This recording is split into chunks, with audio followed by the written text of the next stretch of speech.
जय भवानी, जय शिवाजी। जब यह उद्घोष आकाश में गूंजता है तब केवल एक नाम मन में कौंधता है, महाराज छत्रपति शिवाजी। वो नाम जो साहस, शौर्य और स्वराज का प्रतीक बन गया। एक ऐसा योद्धा जिसने समस्त भारत को यह दिखा दिया कि अन्याय के विरुद्ध खड़ा होना ही सच्चा धर्म है। शिवाजी महाराज का जन्म 19 फरवरी 1630 को महाराष्ट्र के शिवनेरी दुर्ग में हुआ। उनकी माता राजमाता जीजाबाई एक वीरांगना और धार्मिक विचारों वाली महिला थी। जीजाबाई ने शिवाजी को रामायण, महाभारत और धर्म ग्रंथों की कहानियां सुनाकर यह संस्कार दिए कि राज करना है तो प्रजा के लिए, धर्म के लिए और न्याय के लिए। जब शिवाजी बाल्यकाल में पहाड़ियों पर तलवार चलाना सीख रहे थे तब भारत पर मुगलों और बीजापुर के सुल्तानों का अत्याचार बढ़ता जा रहा था।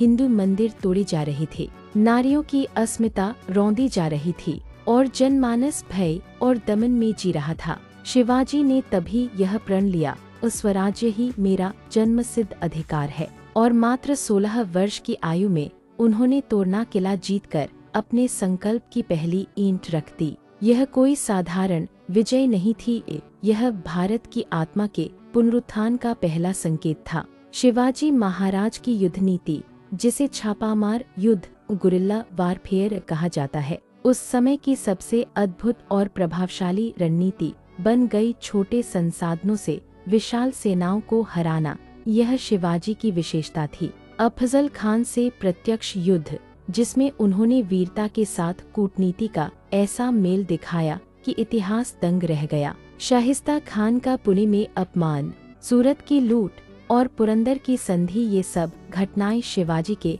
अद्वितीय साहस और दूरदृष्टि को दर्शाती हैं। मुगल सम्राट औरंगजेब ने शिवाजी को झुकाने के कई प्रयास किए, लेकिन शिवाजी बार बार ये साबित करते रहे कि वे केवल तलवार से नहीं, अपने चरित्र से भी महान हैं। 1666 में आगरा में शिवाजी की गिरफ्तारी और वहां से उनका नाटकीय और साहसी पलायन, यह केवल इतिहास की कहानी नहीं है, यह हर भारतवासी के आत्मसम्मान की गाथा है।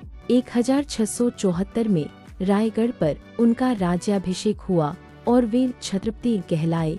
यह केवल एक राजा का ताज पहनना नहीं था, यह भारत के स्वाभिमान की पुनर्स्थापना थी। शिवाजी का यह राज्य हिंदवी स्वराज्य था, जहां धर्म, न्याय और समानता सर्वोपरि थे। शिवाजी का प्रशासन अद्वितीय था। उन्होंने अष्टप्रधान मंडल का गठन किया, जो मंत्रिमंडल की तरह कार्य करता था। उन्होंने किसानों से सीधा संवाद किया, करों को न्याय संगत बनाया, सड़कें बनवाईं, समुद्री बेड़ा तैयार किया और किलों का ऐसा नेटवर्क खड़ा किया जिसे तोड़ना शत्रु के लिए असंभव था। शिवाजी केवल तलवार के धनी नहीं थे, वे स्त्री सम्मान और धर्म सहिष्णुता के प्रतीक भी थे।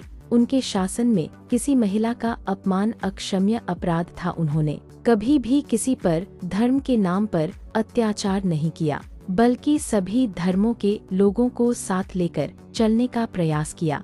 1680 में जब शिवाजी महाराज का निधन हुआ तो पूरा देश शोक में डूब गया, लेकिन उनके विचार, उनके सिद्धांत और उनका स्वराज्य आज भी जीवित है। आज जब हम आजाद हैं, अपने विचारों को खुलकर कह सकते हैं, अपने धर्म का पालन कर सकते हैं, तो उसके पीछे कहीं ना कहीं शिवाजी जैसे महापुरुषों की सोच और बलिदान है। वे केवल मराठों के राजा नहीं थे, वे संपूर्ण भारत